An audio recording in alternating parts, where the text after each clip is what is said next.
क्या ईरान पर अमेरिका फिर हमला करने वाला है?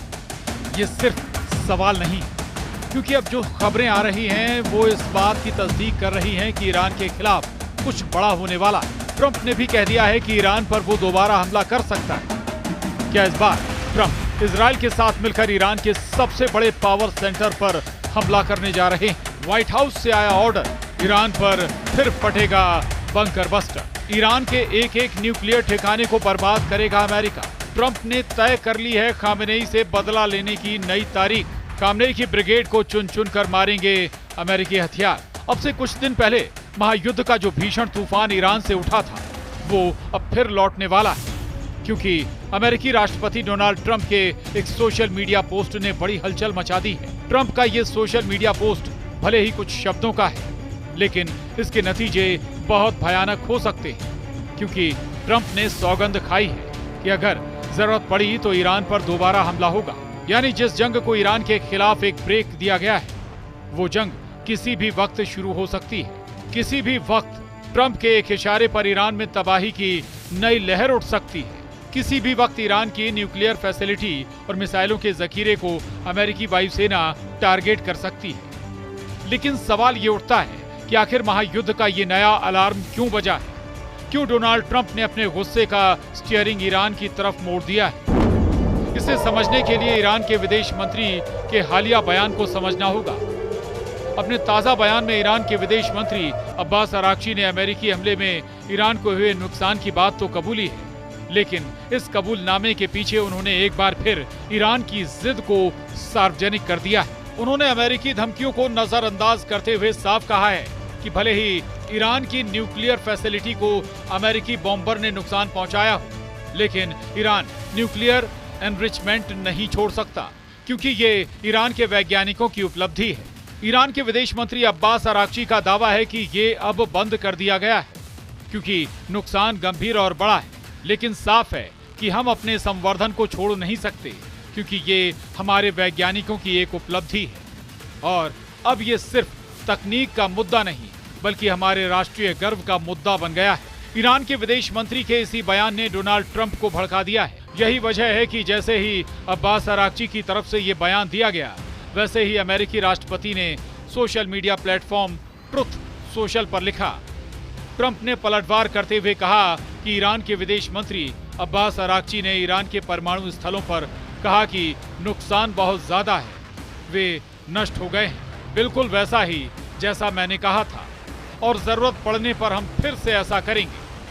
यानी डोनाल्ड ट्रंप ने ईरान को फिर ये मैसेज देने की कोशिश की है कि अगर ईरान ने न्यूक्लियर प्रोग्राम की ओर अपने कदमों को फिर बढ़ाया तो इसका अंजाम पहले से भी भयानक हो सकता है। लेकिन ईरान भी ये साबित करने में जुटा है कि उसके ऊपर ना तो किसी हमले का मनोवैज्ञानिक असर हुआ है और ना ही वो अपने न्यूक्लियर प्रोग्राम से एक कदम पीछे हटने वाला है, क्योंकि हमला करके इसे नष्ट करने की कोशिश तो की गई, लेकिन फिर दोबारा इमारतें खड़ी की जा सकती हैं, मशीनें बदली जा सकती हैं और न्यूक्लियर फैसिलिटी को दोबारा चालू किया जा सकता है। ईरान अपने मकसद पर अड़ा है।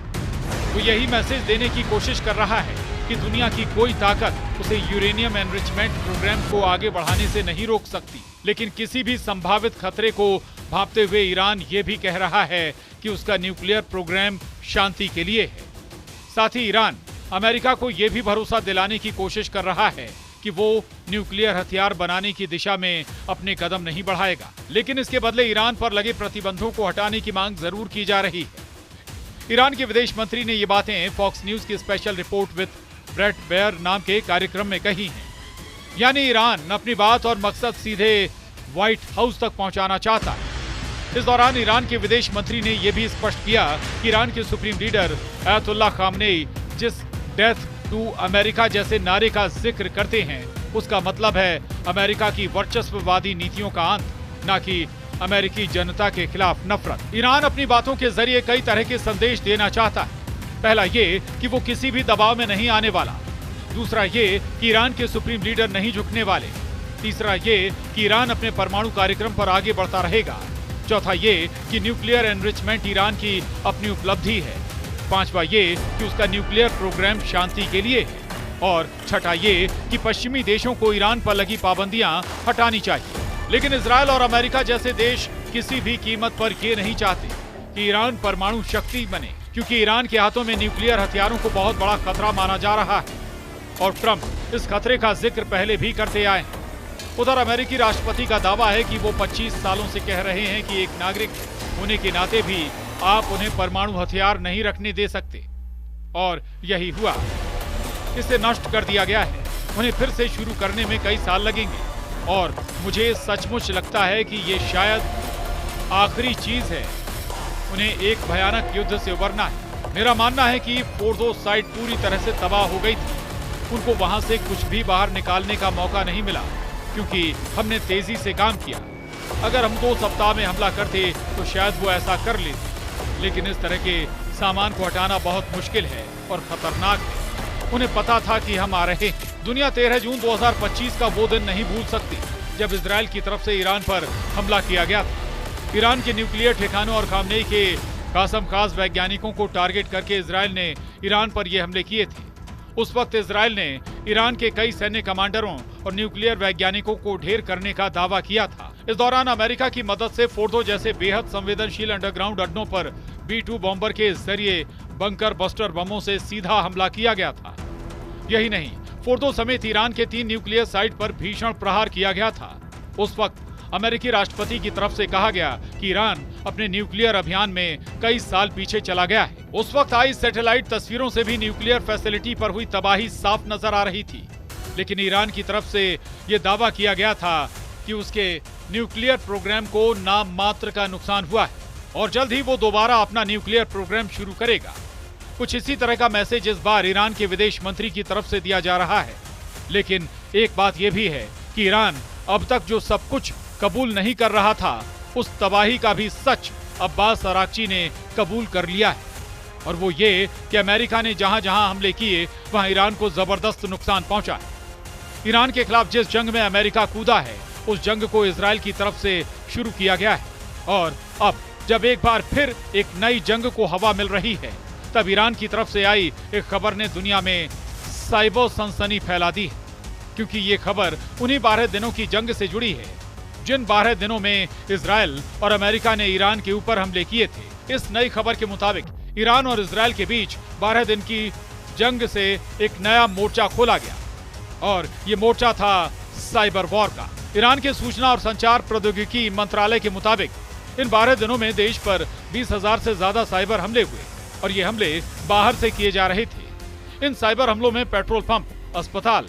पेमेंट सिस्टम और खुदरा बाजार को टारगेट किया गया, यानी ईरान के आम लोगों की जिंदगी की रीढ़ पर हमला किया गया।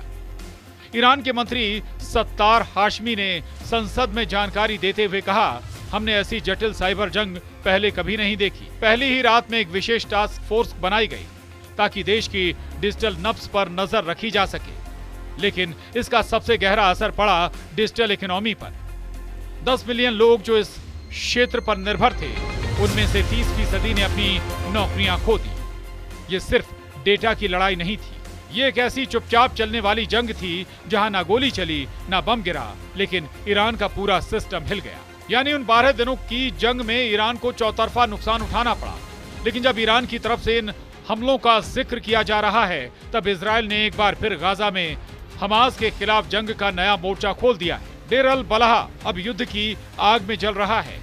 पहली बार इजरायली टैंक और जमीनी फौजें इस शहर में दाखिल हुई और इजराइल का बारूद जमकर कोहराम मचा रहा है। खबर है कि पहले इजराइल डिफेंस फोर्स ने इलाके में पर्चे गिराए, लोगों को निकलने का निर्देश दिया, और फिर शुरू हुई भारी गोलाबारी, जिसमें दर्जनों घर, 2 मस्जिदें और यहाँ तक कि एक WHO का वेयर हाउस भी तबाह हो गया। डेर अल बलाह वो शहर है जहां अब तक हजारों विस्थापित लोग थोड़ी राहत की उम्मीद में पहुंचे थे, लेकिन अब वही शहर युद्ध का नया मैदान बन गया है। 80,000 से ज्यादा लोग रातों रात एक बार फिर बेघर हो गए हैं। सड़कें चीखों और खून से लाल हो चुकी हैं। इजराइल का दावा है कि यहां हमास के सुरंग नेटवर्क, हथियार डिपो और बंधकों की संभावित मौजूदगी के चलते ये सैन्य अभियान जरूरी था। लेकिन सवाल ये उठ रहा है, क्या बचे हुए 50 बंधकों को बचाने की कोशिश में 20 लाख बेकसूरों की जान को इजराइल ने खतरे में डाल दिया है? WHO के मुताबिक उसके स्टाफ क्वार्टर पर इजराइल की तरफ से हमला किया गया। कई कर्मचारी हिरासत में लिए गए। यूएन गेस्ट हाउस भी हमलों की चपेट में आया। हालात ऐसे बन चुके हैं कि 2.3 करोड़ की आबादी वाले गाजा में अब सिर्फ 12% हिस्सा ऐसा है जहां लोग सिर छुपा सकते हैं। बाकी 88% इलाका या तो खाली करवाया जा चुका है या सेना के कब्जे में। इस हमले से ठीक एक दिन पहले 73 फिलिस्तीनी उस वक्त मारे गए जब वे राशन की लाइन में खड़े थे। खौफ इस कदर है कि लोग अब खाने का सामान लेने से भी डरते हैं। राहत एजेंसियां लाचार हैं और बच्चों के शव मलबों से निकाले जा रहे हैं। दुनिया भर के 25 से ज्यादा देशों ने इस कार्रवाई की आलोचना करते हुए तत्काल युद्ध विराम की मांग की है, लेकिन जमीनी हकीकत यह है कि गाजा की जमीन अब किसी सुरक्षित जगह की गारंटी नहीं देती। डेल अल बलाह अब सिर्फ एक शहर नहीं, एक प्रतीक बन चुका है उस युद्ध का जो बेगुनाह आम लोगों के सीने पर लड़ा जा रहा है। लेकिन सवाल अभी भी वहीं का वहीं है, और वो ये कि क्या ईरान के विदेश मंत्री का बयान और डोनाल्ड ट्रंप की धमकी जंग के दायरे को विस्तार देने वाली है? क्या पश्चिम एशिया उस संभावित खतरे की ओर बढ़ रहा है जहां से भड़की चिंगारी और नई चुनौतियों की जद में पूरी दुनिया आने वाली?